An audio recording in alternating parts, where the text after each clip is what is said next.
Letting go of thinking was one of the scariest things I've done recently, but it's been the best thing for every aspect of my life.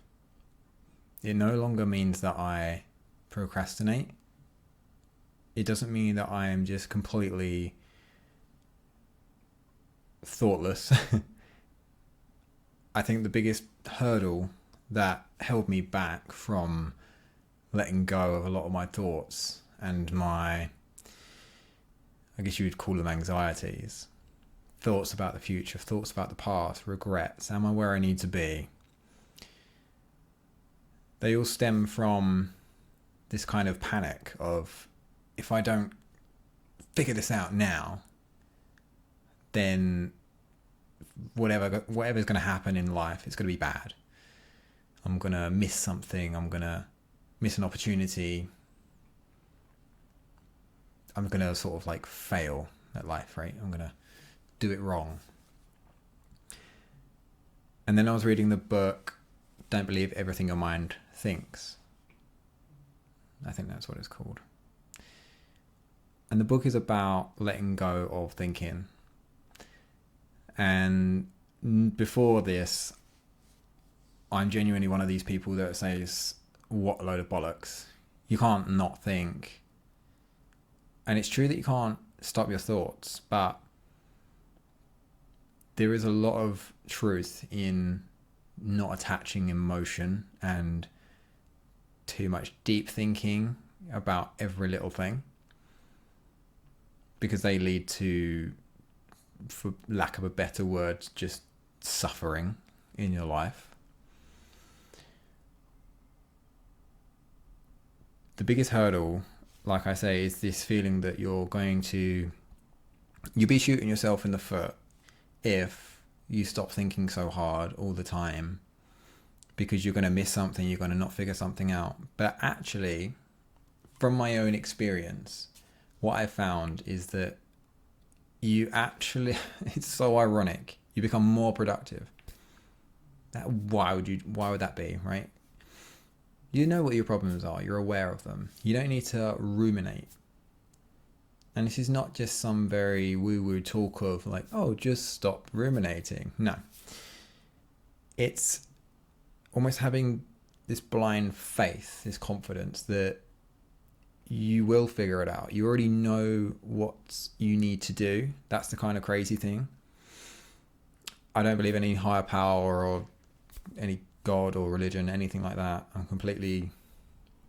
think we're here by ourselves, you know. But there is genuinely something in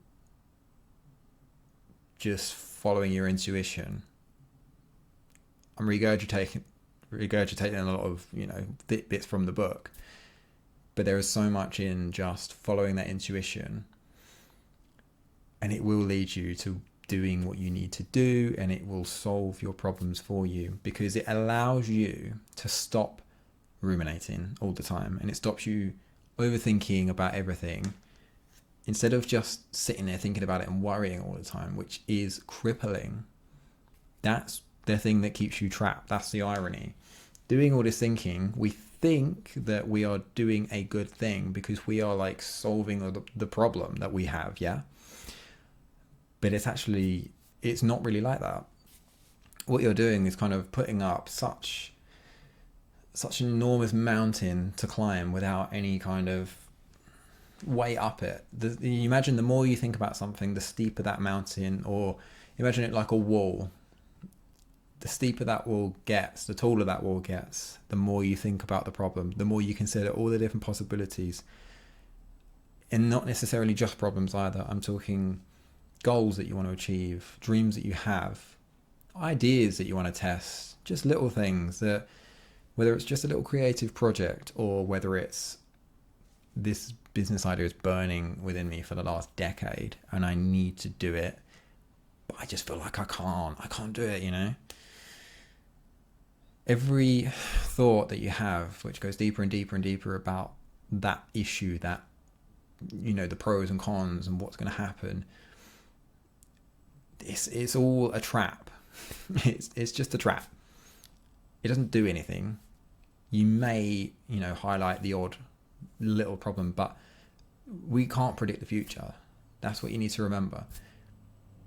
Nothing that we think and can conjure up in the mind, whether something actually goes brilliantly or terribly and it all succeeds without a hitch or fails before we've really even had a good chance, they are realities that could happen. But the key thing that I've found personally is you just experiment. You just run lots of little tests, and that's all. Maybe you already know that. Maybe you're already into that mindset of just try things, yeah, just have a go. But yeah, that main limiting factor for me, and I think for a lot of people, is, I think the best word to describe it is fear, because you don't know the future. But just remember that no one knows what they're doing. You know, I've had people say things to me as in like they admire the things that I can do, or the risks that I take, or the ability to, I don't know, just make some money that's not from a job, for example.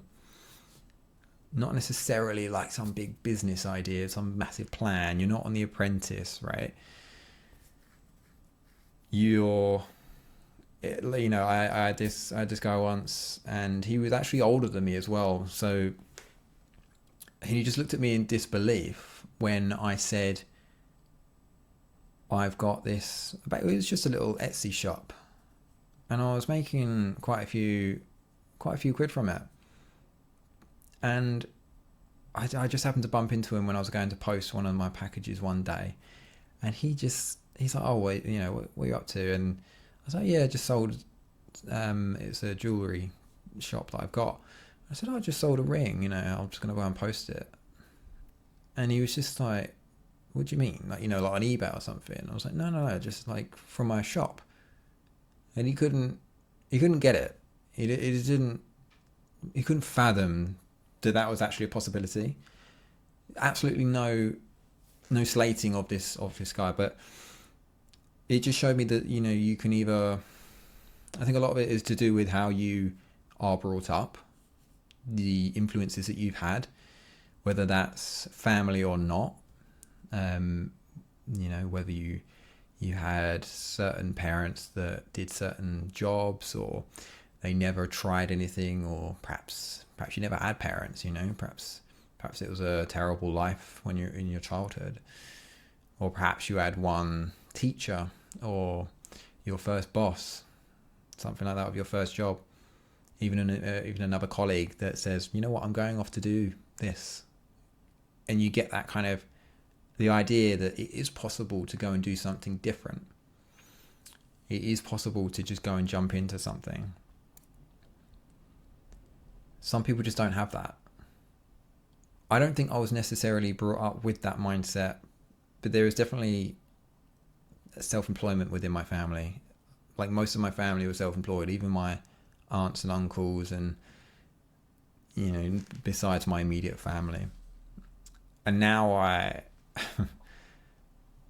there's definitely an aspect of almost not being able to really work for someone else without really being conscious of the fact that it's so much better to work for yourself a lot of the times, if you have that ambition, if you see the benefits of it.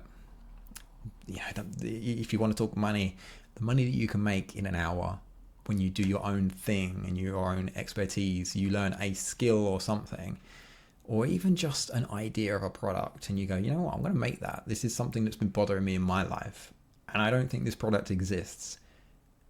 You go and make it, and I don't know, maybe try and sell on Amazon, whatever. Even if you sell at your local market stall, whatever it is, and suddenly you realize, like, shit, I just made a lot of dollar in one day, and I don't have a boss.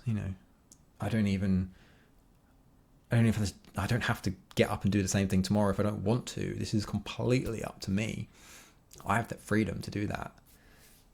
Once you've had a taste of that, I'm saying about family or influences that you've had when you're younger.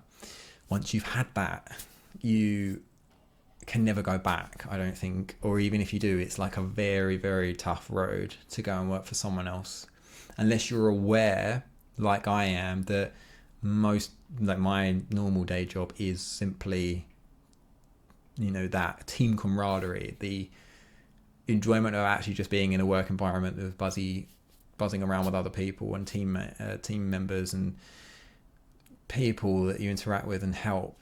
And it's like more of a steady income stream, and also more like a social aspect that I work for. I earn so much less money per hour in my day, like insanely less money in my day job than I have and do earn in like a single hour or two on, my own side hustle, business, whatever you want to call it. I guess it is kind of a side hustle if it's I like treating my work like my side hustle, let's put it that way. But anyway, so when it comes to thinking, I keep rambling on about business and opportunities and goals, but once you allow yourself to really let go of overthinking by practically having the faith that you can, if that makes sense, I hope this helps someone, you actually ironically become so much more productive, because you're not procrastinating all the time. It's so stupidly ironic. The more you overthink and try and analyze and get the right plan together for doing something that you want to do, or something that you need to do, that you know is going to better your life, and you know it's going to improve your circumstances, the less you think about it, the more you just have faith that you're just going to just have a go, just have experiment, run little tests, just do the thing. I don't mean just motivate yourself. And it's not about willpower. It's about feeling, an intuition. You feel a draw to something. Allow it to happen. Allow yourself to be drawn into that thing, because the chances are you're actually going to love doing it.